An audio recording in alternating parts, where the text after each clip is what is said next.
Olá, eu sou a professora Kátia Alves e hoje nós vamos conversar com um advogado e especialista em direito imobiliário, o professor Júlio César Sanches. Muito prazer, é uma alegria, uma satisfação recebê-lo, porque, olha só, ele é autor de várias obras, mas hoje eu trouxe para vocês a mais recente, que é a Manual de Prática de Direito Imobiliário.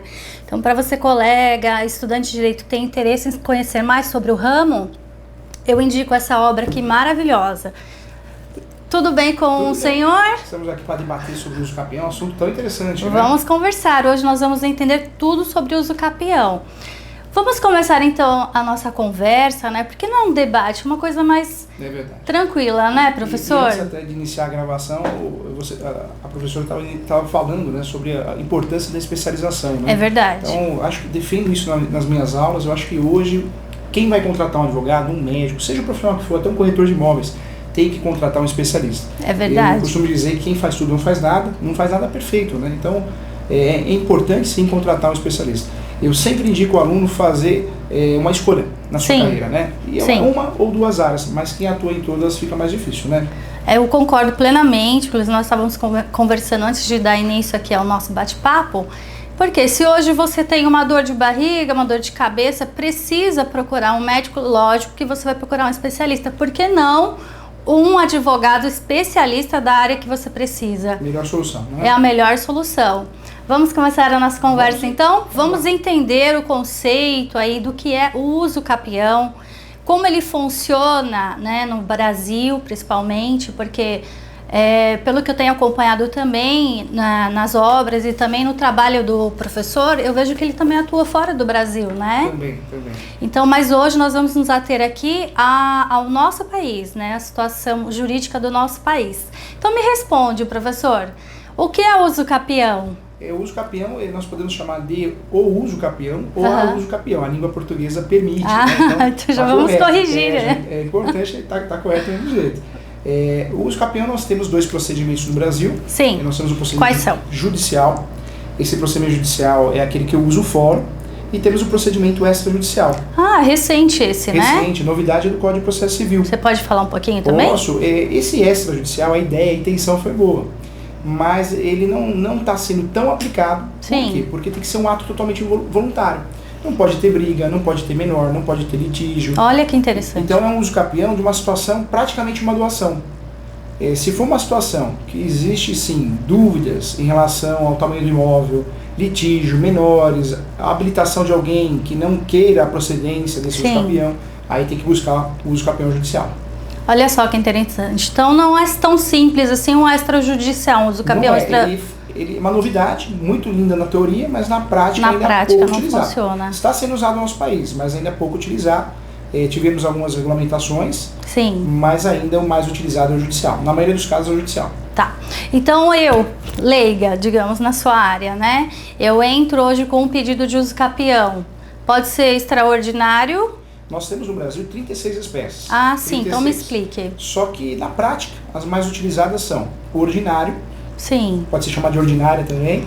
Ordinário, mas por qual razão? Tem o ordinário e o extraordinário, né? Extraordinário. Qual que é a diferença do ordinário e extraordinário? Sim. O ordinário, ele é um uso capião que exige o título de boa-fé. Olha só que legal. O que é o título de boa-fé? Qualquer documento escrito. Pode ser um contrato de gaveta, uma escritura pública, pode ser um formal de partilha, uma carta de adjudicação. Qualquer documento escrito é o título de boa-fé. Tá. O prazo do ordinário é de 10 anos. Tá. Isso é muito comum também. As pessoas confundem essa questão de que porque eu moro muitos anos em um determinado imóvel. De 10 anos pode cair para 5. Olha aí. Quando, né? No ordinário, ordinária, que está certo também, cai de 10 para 5 quando existe um registro cancelado. Então tem que ter um registro no cartório de imóveis cancelado. O que muito advogado confunde, isso eu percebo nas nossas aulas, nas pós-graduações, é que o advogado ele distribui o ordinário e pede a redução para 5 anos, acreditando que o título de boa-fé gera essa redução. Não gera. E não gera. Porque o título de boa-fé ele é obrigatório nesse uso capião. Olha só, interessante. E digamos que nós tenhamos aqui uma situação hipotética. Eu entro com um pedido de uso capião de um determinado área, imóvel, apartamento, seja lá o que for, e eu tenho uma sentença procedente Como que funciona daí para frente? O resultado do uso capião é sempre transformar a posse em domínio. Tá. Esse é o grande objetivo do uso capião, transformar a posse em domínio. Mas muita gente esquece também que ele serve para sanar vícios cartorários, registrais. Então você que está nos assistindo, você que tenta registrar o seu imóvel e não consegue, por algum vício alegado pelo cartório, pode ser talvez algum vício na carta de adjudicação. Sim. Na carta de arrematação é muito comum, muita Sim. gente compra o imóvel no leilão, acha que é só alegria. Só que essa carta de adjudicação, ou arrematação no caso do leilão, você não consegue registrar porque ela tem um vício. Tá, só interrompendo, doutor, para que o nosso colega ou amigo que está nos assistindo entenda o que é uma carta de adjudicação. A carta de adjudicação é uma carta, é uma ordem judicial através da ação de adjudicação compulsória. Eu compro um imóvel seu e você não transfere para mim.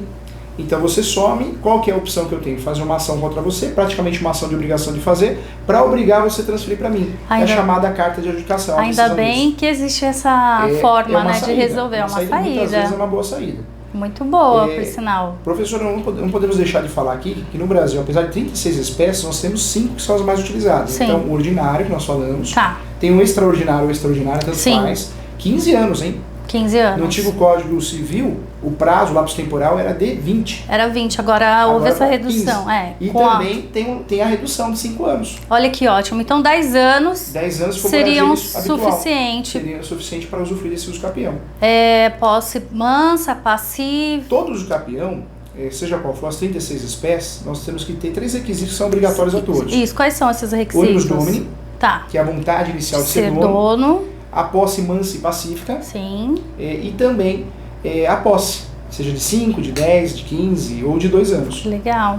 É legal o senhor ter colocado essa questão de a posse ser mansa e pacífica, porque se já existe alguma demanda sobre o mesmo objeto, não dá para fazer uso capião. Hoje nós temos até algumas decisões que, mesmo que tenha ações de reintegração de posse, manutenção, reivindicatória, algumas pessoas conseguem isso nas ações do uso capião. Então hoje precisaria analisar o caso concreto. Mas em regra, quando existe essa ação antes da distribuição do uso capião, já impactou a posse mansa e pacífica. Olha que legal.